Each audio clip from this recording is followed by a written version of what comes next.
కూతుర్లు ఉన్న వాళ్ళందరూ చేయతాడా? మిమ్మల్ని అడగలేదమ్మా, ఇక్కడ అడిగాను. మీరు ధన్యులు, మీరు ధన్యులు. ఎందుకో తెలుసా?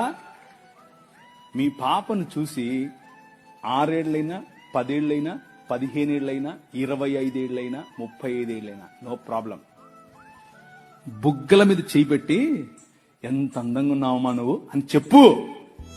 అది నీ బాధ్యత. నువ్వు చెప్పడం మొదలు పెడితే పక్కనోడు చెప్తే మా నాయన ఎప్పుడో చెప్పాడు అంటది. అర్థమైందా? నీ కూతురు దగ్గరికి తీసుకో, కౌగిలించుకొని చెప్పు, ఐ లవ్ యూ బెటా. అబ్బా ఎంత అందంగా ఉన్నావే నువ్వు, అచ్చం అలాగే ఉన్నావు, అచ్చం మీ అమ్మలాగా ఉన్నావు, అచ్చం మా అమ్మలాగా ఉన్నావు. వాళ్ళకి ఎంత అందం తెలుసా? అది ఎంత సంతోషపడతారు తెలుసా? Download ShareChat.